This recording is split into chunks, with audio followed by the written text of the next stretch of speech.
Sziasztok, mindenkit üdvözlök az Oxigén Brigád nevében. Ez egy vlog típusú videó lesz, a képeken majd a különböző akváriumaink, floráriumaink, meg mindenféle üvegeink életképeit fogjátok látni. Én meg beszélek közben, és hogy miről lesz szó? Arról, hogy miért van az akvarisztikában, hogy azok a termékek, termékcsoportok, módszerek, elgondolások, amelyek megjelennek az akvarisztikai kereskedelmi rendszerben, és amelyeknek a nevében a kezdő vagy kezdőknek szó szerepel, ezek szükségszerűen manipulatívak, érvénytelenek, és azt most értsétek úgy, hogy arra egyébként alkalmatlanok, hogy tényleges kezdők igényeit ténylegesen kiszolgálják. Ez miért van?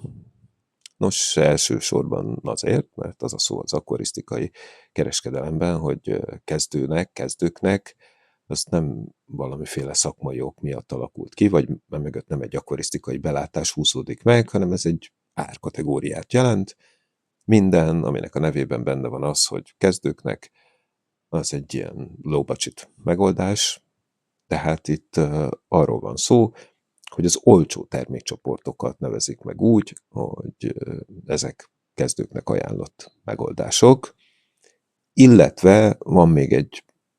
kiegészítő dolog is, az, hogy ezek a termékcsoportok, ezek a kezdők válláról úgymond levennének valamiféle terhet, a gondolkodás terhét, mármint, hogy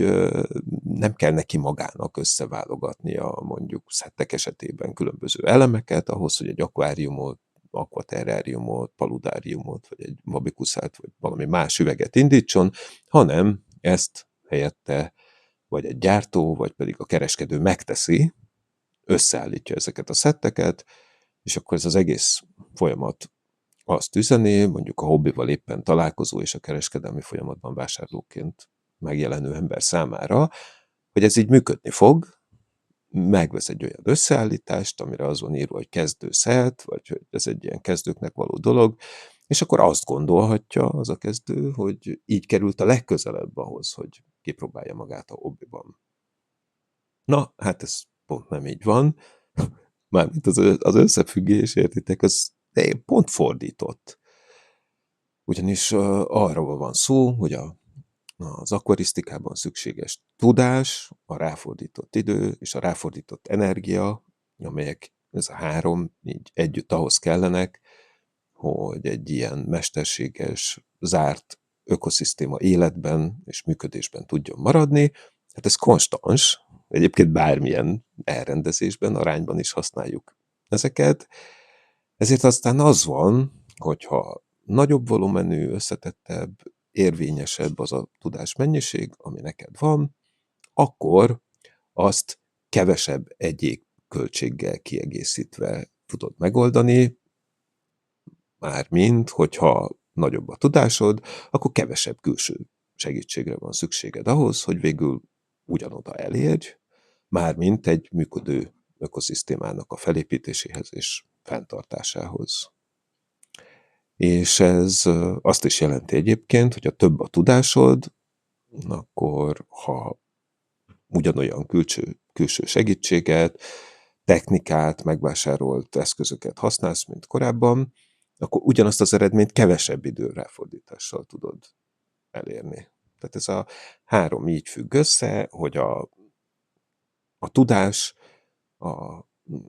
külső segítség, meg a ráfordított idő, ezeket különböző arányban tudod használni, de az összegüknek ugyanannyinak kell lenniük. Ha az egyikből kevesebb van, akkor a másikkal kell pótolnod. Ugye ez jelenti azt, hogy a jó végeredményhez igazából ugyanannyit kell befektetni. Na most, amikor kezdő vagy, akkor ugye a tudásból van a legkevesebb, és ahhoz, hogy elérj a konstans energiát igénylő végeredményhez, hogy van egy működő akváriumod, van egy működő paludáriumod, és mondjuk hosszú időn keresztül az szép tud maradni, ami ugye biológiai értelemben mit jelent? Hát azt, hogy a ciklikus ökológiai működés a megfelelő arányok mellett van fenntartva. Szóval az elején, amikor még nincs kellő tudásod, akkor valójában sokkal több külső segítségre, eszközökre, technikára, akármicsodákra van szükséged, és sokkal több ráfordított időre is. Segítségre vagy úgy, hogy több technikai eszközöd van, vagy úgy, hogy ezek a technikai eszközök magasabb színvonalúak, és hát mind a kettő esetében arról van szó, hogy ezek drágábbak lesznek értelemszerűen, vagyis egy olyan szett, ami a kezdők számára tényleg alkalmas, annak szakmai megközelítésben összetettebbnek, bonyolultabbnak, magasabb technicizáltságúnak kell lennie, nem tud más lenni, és ilyen értelemben persze drágábbnak. Tehát igazából a kezdőknek való, vagy nekik ajánlott, vagy számukra készített termékeknek kellene a legdrágábbnak lenniük, hiszen arról van szó, hogy amikor egy akvarista már sok éve foglalkozik ezzel a hobbival, akkor hát így kialakulnak azok a készségei, létrejönnek azok a tudásszerkezetei, amelyek egyébként képesek helyettesíteni a mindenféle technikai segítséget, és akkor már nem kell feltétlenül minden technikai eszközt megvenni, mert nagyjából ugyanannyi idő alatt el tud jutni ugyanoda egy egyszerűbb szűrővel, egy egyszerűbb világítással, és adott esetben kevesebb automatizálással is. Azért, mert az ő tudása az, ami helyettesíti a technikákat, a nagyon drága ügyeket,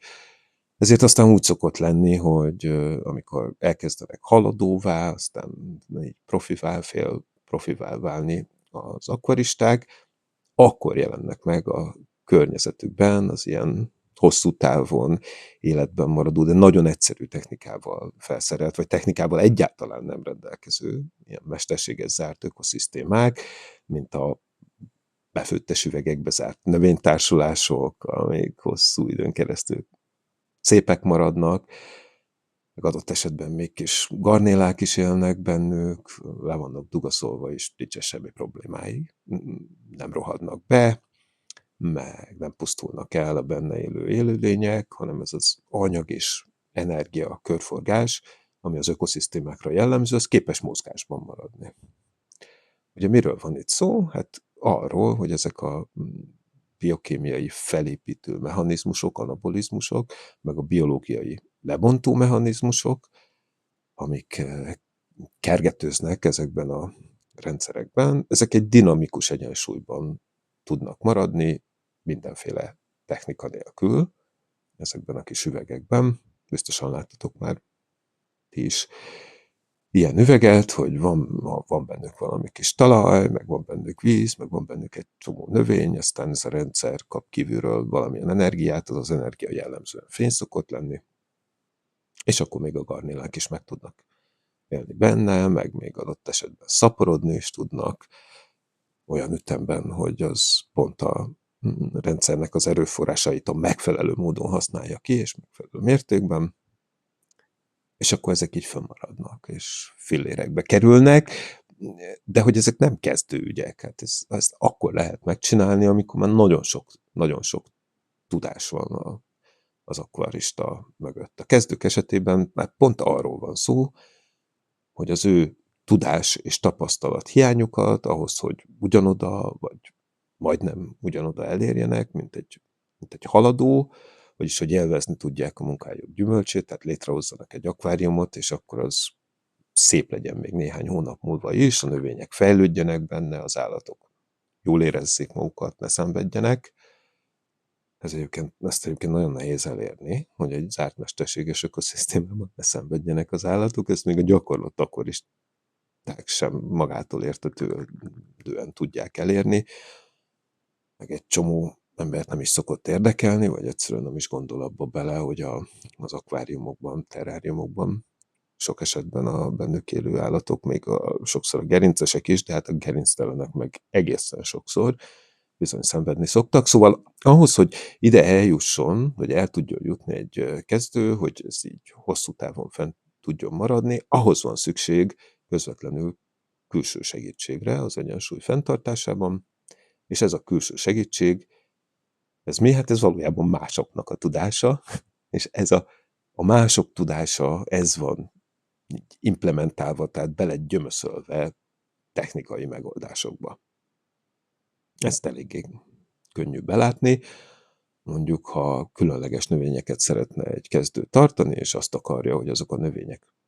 meg is maradjanak, akkor neki igazából nem egyszerűen lágy vízre van szüksége, és valamilyen nem túl drága CO2 rendszerre, meg valamilyen szűrésre, hanem szüksége van egy lehetőleg teljes automatizálásra, ami figyel helyette a szén-dioxid szintre, ilyen pH mérő automatákkal szokták ezt megoldani, szükségben van egy nagyon jó, lehetőleg automatizált szűrőberendezésre, szüksége van egy jól időzíthető, lehetőleg automatizált fényberendezésre, és hát szüksége van egy olyan megoldásra, ami az ő vizének a keménységét, azt folyamatosan ilyen állandó szinten tartja, vagy ha állandó szinten nem is tudja tartani, de legalább egy olyan sávban tartja bent, ami tolerálható a növényeknek, meg tolerálható az állatoknak is. Ez általában egy csomó mérésre van szükség, és ami nem triggereli az algákat arra, hogy elinduljon a blooming. Ugye ez a blooming, amikor így hirtelen elkezdenek olyan módon szaporodni az algák, amik ezt az ökológiai ciklikus mozgást felborítják. Az algáknak a virágzása, a ráterjedése az akváriumokra, ami ugye nem csak azért rossz, mert hogyha nagyon látszanak az algák, akkor ezek rondák, hanem azért is rossz, mert valójában az anyag és energiaáramlásnak az egyensúlyát felborítják.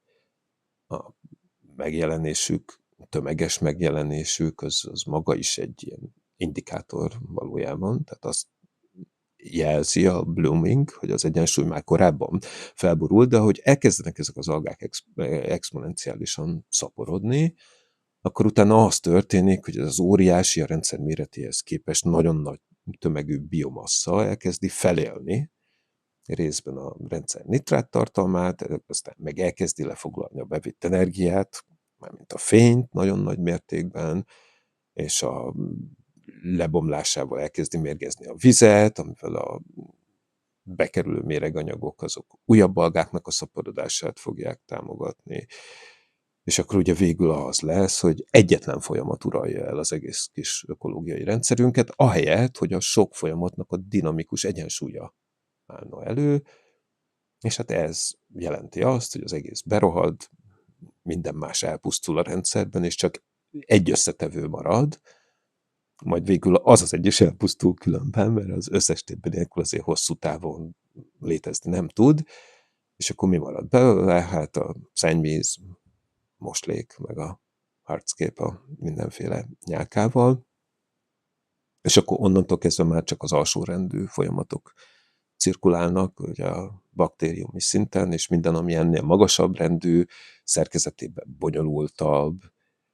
és ezért aztán mi ezt úgy látjuk, hogy ugye szebb, na az eltűnik ezekből a rendszerekből. És hát ebből, amit elmondtam, ebből egyértelmű, hogy itt igazából rendszergazdaságról van szó. Az akvarista az valójában egy rendszergazda, egy zárt mesterséges ökológiai rendszernek a gazdája, és az az ő feladata, hogy ennek a rendszernek a dinamizmusait, ami az anyagoknak és az energiának a körforgásából áll, ezt fenntartsa, a bonyolultságát megtartsa, és ugye elérje, hogy egyetlen részfolyamat se tudjon ráterjedni nagyon nagy mértékben az egészre. És akkor ugye ebből jönnek a nagyon strukturált rendszerek, és ez a strukturáltság ugye az, amit szépnek látunk. Az, hogy ilyen sok folyamat egymás nem kioltva működik, és aztán amikor az egész elromlik, az valójában egy egyszerűsödést jelent a rendszerben, az azt jelenti, hogy valamelyik részdinamizmusa ennek a rendszernek egészségtelen módon megnövekszik, és akkor ez így ráterjed a teljes rendszer energiakészletére és anyagkészletére és a saját dinamizmusainak a további erősítésére használja ezeket föl, és akkor ezzel elnyomja, majd elpusztítja a többi folyamatot, meg a többi struktúrát, és akkor létrejön egy ilyen sokkal egyszerűbb dolog, amiben egyetlen vagy csak néhány folyamat uralkodik. Na, ezt kell elkerülni. És azt kell elérni, hogy a nagyon sok folyamat egymással dinamikus egyensúlyban tudjon működni hosszú időn keresztül. ugye valójában a folyamatoknak ez az egyensúlya maga a szép akvárium, ami hosszú időn keresztül is szép tud maradni. Az egyensúly megtartás különben olyan egyszerűségekben is megmutatkozik, mint hogy ha valamelyik növényünk már túlterjeszkedik azon a területen, amit kijelöltünk neki, akkor szépen vissza fogjuk metszeni. És akkor vagy teszünk valami mást a felszabadított helyre, vagy nem teszünk semmit se, hanem hagyjuk, hogy ott legyen valamiféle víztér, de minden esetre nem engedjük, hogy ráterjedjen a rendszer túl nagy részére, és akkor ezzel elvegye más összetevőktől a fényt meg a tápanyagot. És a rendszerünket a mikrobiális szintig lemenve ilyen módon menedzseljük, csak a baktériumokat már nem metszeni fogjuk, de hát ugyanazt csináljuk mégiscsak, hogy nem engedjük, hogy egy vagy néhány összetevő az átvegye az uralmat az egész fölött, mert miért nem? Azért, mert az akkor el fogja pusztítani a többi összetevőt, és az egész sokkal egyszerűbb lesz, amit nem fogunk szépnek látni, azt látjuk rondának, amikor még lesz zöld nyálka. És hát ugye a most elmondottakból azt hiszem világos, hogy azok, amiket kezdőknek kínálnak, ezek teljesen alkalmatlanok arra, amire ezeket árulják, de hát mégiscsak vannak ilyenek, ugye, mégiscsak megveszik őket, különben nem lennének ezek a termékek, már eltűntek volna, ha nem lennének ezeknek vásárlói, és akkor mi történik, hogy így mégiscsak működnek a kezdőszettek? Lehet őket használni, és betöltik a funkciójukat? Hát nem. Illetve arról van szó, hogy nagyon sok akvarista, aki ilyen módon kezd, az valójában nem akarja a tudást, a tapasztalatot, ami ugye az elejénnel a hiányként jelenik meg, ezt nem akarja helyettesíteni bonyolult segítségekkel, technikákkal, automatizmusokkal, meg akármicsodákkal. Miért nem? Jellemzően azért, mert nem akar befektetni. Mert ő még nem tudja, hogy akar ezzel sokáig foglalkozni, nem tudja, hogy érdekli-e a dolog hosszú távon. Valamennyire érdekli, de annyira mélyen azért nem. Hajlandó rá valamennyit költeni, de nagyon sokat azért nem. És akkor keres az akkorisztikai kínálatban egy ilyen olcsó megoldást. És az az olcsó megoldás lesz az, ami számára egyébként nem jó megoldás, ezért aztán az ilyen kezdőszettes akkorista indulásoknak a törvényszerű velejárója az, hogy ezekbe a kísérletekbe hát belebuknak a kezdők. Ugye ezt ismerjük az akkorisztikából, hogy a kezdő az megmérgezi a halait, meg tönkreteszi a növényeit, akkor neki fut 3-szor, 4-szer, 5-ször, 10-szer, és akkor olyan néhány hét alatt leagásodik szét, rohad, elpusztul az egész dinamikus rendszer, egyensúlyok, ezek ugye felbomlanak, és egy vagy néhány folyamat annyira felerősödik, hogy ráterjed az egész rendszerre, és elpusztítja a többi összetevőjét. Leegyszerűsödnek a folyamatok, a nagyobb bonyolult folyamatok meg már nem tudnak működni, hanem valamelyik így ilyen hegemon módon elfoglalja az egészet. És akkor van persze olyan fejlődési pálya is, hogy ezen kudarcok közben a kezdő számára szépen megtermelődik a tapasztalat, meg a tudás, ami ahhoz kell, hogy ezek ne történjenek meg. Hogy néz ki ez a gyakorlatban, hogyha belegondoltak, hát úgy, hogy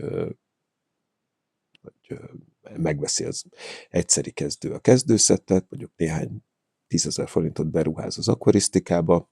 akkor az tönkre megy, utána beruház megint, felépíti újra, az is tönkre megy, beruház megint, és újra, és akkor ez ismétlődik 4-5-6 ciklusban, de hát közben azért persze próbál valamiket változtatni, olvas, tanul, meg hát egyszerűen figyel, és ami a szem előtt történik, már abból is tudása keletkezik,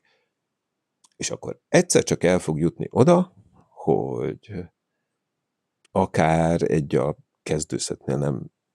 túl sokkal drágább összeállítással is, már nem 3 hét alatt omlik össze az egész, hanem 3 hónap alatt. Aztán meg már nem 3 hónap alatt, hanem 1 év alatt, és akkor végül eljut odáig, hogy meg tudja tartani ezeket a dolgokat a maguk egyensúlyában és bonyolultságában, és akkor csak időnként törnek ki az egyszerűségek. Az, hogy időnként viszont kitörnek, az ugye mindannyiunkkal előfordul, az soha nem fog eltűnni, akkor is, hogyha sok tapasztalatunk van, meg hosszú évek rutinja ebben az egészen, egész egyszerűen azért, mert nagyon összetettek ezek a szisztémák. Nem lehet minden paraméterüket pontosan kiismerni otthoni körülmények között. Igen ám, de ha egyébként azt összeszámoljuk, hogy mennyit költött összesen ez a kezdő a sok-sok kudarc ciklusban arra, hogy végül eljusson oda, hogy meg tudja tartani a rendszert ebben a dinamikus egyensúlyban. Tehát, hogyha ezt így összeszámoljuk és összeadjuk, hát a szumma értelemszerűen sokkal több lesz, mintha rögtön az elején megvette volna azt a professzionálisabb szettet, és ráköltötte volna azt a pénzt, és összeállított volna egy könnyebben kezelhető setupot, ami ezeknek a kudarcoknak vagy a nagy részét, vagy a kudarcoknak a teljes egészét egyébként kiküszöbölte volna. Ez az egyik megoldás. A másik meg, hogy hát azzal is ki lehet küszöbölni a nagyon drága kudarcokat, ha úgy indul el az akkorista, hogy nem vesz semmit se, hanem elkezdi magát képezni, tehát először tanul, jellemzően könyvekből, cikkekből, kisebb részből, meg a mindenféle videókból azért felszedhető tudás, ami egy olyan tudás, ami rendszerbe építve egy ilyen ismeretbázisként funkcionál. És egyébként, hogyha van már egy ilyen ismeretbázis, akkor jellemzően nincs is szüksége a kezdőnek, a kezdőszetre, mert akkor ez azt is jelenti, ugye, hogy a különböző összetevők, elemek kapcsán neki már van addigra, mire vásárol, valamiféle elképzelése, tudja, hogy melyik eszköz különböző paraméterei hogyan fognak összefüggeni egyéb eszközök egyéb paramétereivel, és akkor rájön, hogy nincs szüksége semmilyen szettekre, meg kezdő lófüttyökre, hanem mire van szüksége? Hát arra, hogy ő maga összeválogassa az elemeket olyan módon, hogy azok tudjanak együttműködni, és ugyanakkor az ő igényeinek is ezek a rendszer komponensek, meg a rendszer maga egészében is megfeleljenek. Szóval összefoglalóan kezdőszett, kezdőknek, hát ezek hülyeségek, marhaságok, persze. Egy dolog van, ami kezdőknek szól, és nem hülyeség, az pedig a kezdőknek ajánlott ilyen tudáscsomagok. Ez többféle formában is megjelenhet, tehát például ugye jelenleg a legnagyobb ilyen akvarista Facebook közösség nevében is benne van, hogy kezdőknek, ez az akvarisztika kezdőknek nevű ilyen, mi ez egy ilyen Facebookos alapon működő hobbi közösség, a Jakab Zsolt és Nagy Viktor párosának a projektje ez, és hát ez tényleg jó kezdőknek, mert hogy ott a tudást cirkuláltatják, szépen építik fel, olyan leosztott szerepekkel, ugye a Zsolt mindig a praxis felől közelít, tényleg pont abból a nézőpontból lát rá az akvarisztikára, onnan kérdez, onnan egy laikus is tud kérdezni, bár egyébként Zsoltnak is jó nagy tapasztalata van már az akvarisztikában. A Viktor meg ugye ebben a játékban a szaki, ő a tudós a csapatban, aki az egész hobbinak a biológiájáról, a biokémiájáról rengeteg ismerettel rendelkezik, közben meg ugye nagyon analitikus gondolkodású, és akkor erről a szaktudományos vagy biomérnöki oldalról megközelítve szemléli az akvarisztikát, onnan magyarázza a dolgokat, és segít megérteni mindenki másnak is. az akváriumokban megtörténő ilyen természeti folyamatokat. Szóval azt szerintem tök rendben van, hogyha kezdőknek szóló tudásanyagok, azok ilyen szervesen épülő közösségekben meg tudnak jelenni. És hát persze vannak másféle kezdőknek szóló ilyen tudásszerkezetek is, előre strukturált tartalmak is léteznek, amelyek nem így hullámzanak, mint egy Facebook csoportban a diskurzus, hanem rögzítettek. Ugye, hát ilyenek jellemzően a könyvek, vagy a könyvekben megjelenő ilyen tudásszerkezetek. Ugye ebből is többféle van, most is forgalomban. 6 éve az Atheneum kiadónál jelent meg az Akvarisztika kezdőknek című könyv, Bíró Józsefnek a munkája, azt a könyvet azt még én készítettem elő kiadásra, a kiadó vezetőjeként, meg én kértem fel a Bíró Józsefet. Amikor megjelent, akkor viszont én már voltam az Atheneumnak az igazgatója, úgyhogy a felelős kiadó végül más lett, de minden esetre jól ismerem az anyagot, és hát az is tök jó, mert hogy pont a szükséges előzetes tudást képzi meg, és az ökológiai rendszerszemléletet közvetíti. Na most ugye egy csoportban, adott esetben egy Facebook csoportban felszedni a tudást, hát az is idő, energia, jó sok.